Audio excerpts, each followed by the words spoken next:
If I make the repair pill, then Mackenzie has to apologize for underestimating me. He spoke softly, but they all heard him loud and clear. You wish, Mackenzie shot back. The rest of the women frowned at Kevin's demand. After all, Mackenzie was a very important person, not someone to trifle with like that. But if Kevin could really make a repair pill, it would prove that he was greater than all the current experts working in herbal medicine. To do this at such a young age meant his potential was limitless. It was a lot to ask of someone, but if he failed, Mackenzie's friends were sure to get even with him. While everyone was hesitating, Penny suddenly said, "Okay, I promise. As long as you can make the repair pill, you'll get what you want. Even though she can be difficult, Mackenzie always listens to me. You'll get your apology." "It's a deal," Kevin said casually. "But I also have a condition. You must do it right now. There's a quiet room in the basement of my mansion, and it's been set up with a lot of expensive herbal ingredients." Penny clearly wanted to get her friend some help as soon as possible. "No problem, but you can't watch me while I'm doing it." Kevin sounded very firm about this requirement. Then he turned to Penny and said, "Lead the way." Penny gestured for Kevin to follow her. On the way to the stairs, she asked her sisters to stay on the main floor and enjoy themselves while she was gone. A few minutes later, Kevin saw what Penny meant about the quiet room. As soon as he entered the basement, Kevin was stunned. The lab took up the entire floor, the whole footprint of the house.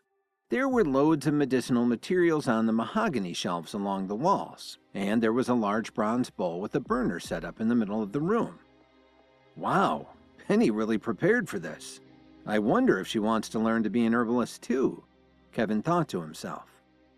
I had people search all over the country to find all the medicinal ingredients down here. You can use whatever you need for the repair pill. Then Penny walked out so that Kevin would have a quiet environment to work. Well, I'd better get busy. Kevin rubbed his hands together and then hurried over to the shelves to select all the exotic herbs he would need. Kevin was tempted to make another pill that he'd always wanted to try just for the practice, but decided to focus on the repair pill first. More than an hour later, Kevin took the lid off of the preparation bowl and removed a handful of pills.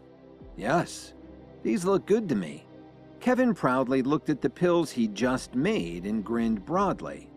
After putting the repair pill into a small medicine bottle for Mackenzie, Kevin put the rest into his pocket. Suddenly, his body tensed up. He turned around and took a few steps backwards when he saw a dark figure walk up behind him. He hadn't been aware that someone else was in the room until he heard them breathing. "Who are you?" Kevin asked cautiously.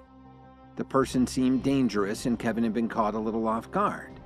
But they didn't answer Kevin's question right away. "Are you a member of the Sutherland family?" Kevin glanced around the basement and tried his best to find a way out. "Please don't jump to any conclusions. I'm helping Penny to make some herbal pills. I'm not a burglar or anything." Suddenly, the person's eyes seemed to light up, and their breathing suddenly changed. Kevin didn't really know what to make of this. Were they there to hurt him? "Trust me, I'm just here to help Penny out." Kevin started to get ready to fight. He thought to himself, I didn't expect Penny to have someone like this watching over her. But when Kevin looked into the person's eyes, it was like staring at a wolf. He could hear his own heartbeat. "I'm here to bring you to the party. Let me invite you to come with me." The person's voice was very cold, without the slightest emotion, and it was also neutral. You couldn't tell whether it was a man or a woman. The party? Kevin suddenly thought of something. Wasn't today the Alliance leader's birthday? His mentor, the Night King, had warned him about the importance of attending. "Well, can you let me take the medicine upstairs first? Then I'll go to the headquarters with you." Kevin spoke quickly. "I've offended the Alliance messenger." The person suddenly moved toward Kevin. "Don't do it!" Kevin stepped forward too, and they both collided in an explosion of energy. Penny, Mackenzie, and the other women were all lounging around on the sofas in the living room upstairs. Penny, do you really think Kevin can make a repair pill? Brenda asked seriously. To tell you the truth, I don't know why so many people at the school treat him like a loser. He can often do some unexpected things. Penny had a thoughtful look in her eyes. Even though he dresses in cheap clothes, I know he's not short on cash. I'm pretty sure he's got a lot of secrets. So he's probably just throwing his family's money around. What's the big deal? Mackenzie pouted and said angrily, But I'm still not going to beg him for the repair pill. Mackenzie, what's the deal with you and Kevin? But before Penny had finished speaking, she jumped up as she heard a loud bang, and then the whole mansion began to shake, as if there were an earthquake. What's going on? Was there an explosion? One of the women shouted in panic as she fell to the floor. Calm down, it's not an earthquake, it's something else, and it sounds like it's coming from the basement. Brenda immediately got up from the sofa. The basement? Oh no, Kevin! Penny shouted as she quickly ran toward the stairs to the basement. When she and her friends got downstairs, there was no trace at all of Kevin. All they saw was a mess. All kinds of medicinal ingredients were strewn about the floor, and even the large preparation bowl was knocked over, with a puff of smoke wafting out of the burner. To Penny's surprise, a huge hole had appeared in the basement wall, and you could see a sliver of moonlight shining in. Kevin ran away? Mackenzie was the first to react and said angrily, I told you he was lying to you, Penny. No, it's something else. There was a fight down here. Brenda looked around the room warily. She was the most skilled fighter in the group. If anything happened, it would be up to her to protect her friends. But where's Kevin?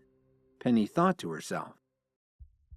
I can't believe that I forgot about the Alliance leader's birthday party.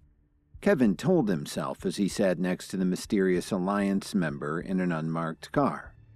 It was a dark night, and there was a cool wind blowing across the Alliance headquarters property. Kevin had been blindfolded by the Alliance member and had no idea where he was. Taking a deep breath, he thought about how his wife, Lily, might worry about him. The last thing that he needed was for her to come looking for him. On top of that, it was the Alliance leader's birthday, and Kevin hadn't shown up yet for the celebration. He wasn't sure if he'd been taken to the Alliance headquarters to be punished. Just then, someone opened the car door and escorted Kevin into an enclosed building. Just as Kevin got his grounding, a hand reached forward and removed the blindfold. Madam Director, I've brought Kevin back like you asked. Please subscribe to the Pocket FM YouTube channel and press the bell icon for instant notification. Check out our channel for more such exciting shows.